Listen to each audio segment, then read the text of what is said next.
Merci, Monsieur le Président. Alors, permettez-moi également de penser à nos personnes aînées, personnes âgées qui vivent de durs moments.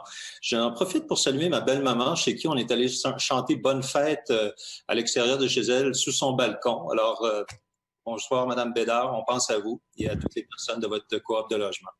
J'aimerais répondre aux propos du maire qui affirme que je fais des propositions illégales. Bon. Nous sommes dans une situation de crise. Je suis très au fait des notions de ce qui peut être fait, de ce qui peut ne pas l'être. Dans un district que je représente, il y a plus de 600 commerces, hôteliers, lieux de diffusion qui vivent une situation critique. De nombreuses propositions sont mises de l'avant et j'applaudis plusieurs d'entre elles, dont celle d'aujourd'hui, sur le fait que l'on aura des terrasses à un prix raisonnable, si on peut en profiter, et également une piétonisation. Comme on dit, l'essayer, c'est sans doute l'adopter. Dans le cas des mesures que j'ai mises de l'avant, nous sommes dans une situation de crise. Il y a un débat à y avoir sur les charges fixes et charges fiscales.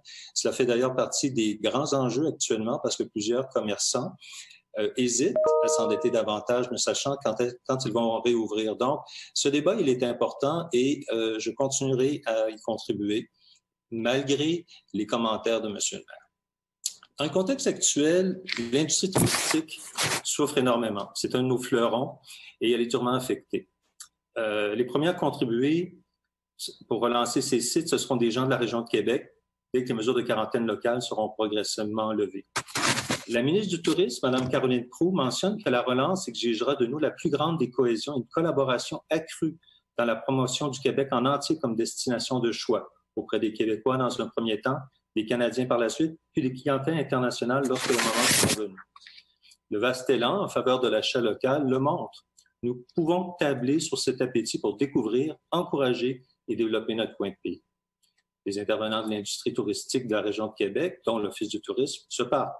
Mais il nous faut un plan global pour cette industrie qui nous permettra de nous sortir, étape par étape, de cette crise. On nous parle de programmes promotionnels, mais ce n'est pas assez. Ce sont nos habitudes de socialisation dans les lieux publics qui sont bouleversées. Autant Québec est une destination prisée en raison de la sécurité qui y règne, autant il faudra démontrer que la transmission communautaire est sous contrôle et que notre ville est sécuritaire d'un point de vue sanitaire. C'est comme ça, d'une certaine façon, que l'on pourra attirer les gens ici même. C'est un défi collectif que la ville doit relever, auquel nous devrons participer, nous les élus. Des villes comme Victoriaville, par exemple, invitent tous les conseillers municipaux à rencontrer en ligne des intervenants socio-économiques 3 fois par semaine pour mettre de l'avant des propositions de relance. Nous pourrions faire la même chose à Québec sur des sujets sectoriels, dont le tourisme. Je vais demander de conclure, M. Rousseau, s'il vous plaît. Oui, certainement. Donc, il existe des moyens d'aller en ligne. Il y a des séances de conseil d'arrondissement à Saguenay qui se font. À Sherbrooke, on a des consultations en ligne concernant des arrangements de journage. Et je pense qu'on pourrait utiliser... Merci beaucoup, M. Rousseau. Pour continuer à intégrer davantage nos interventions avec le public. Merci.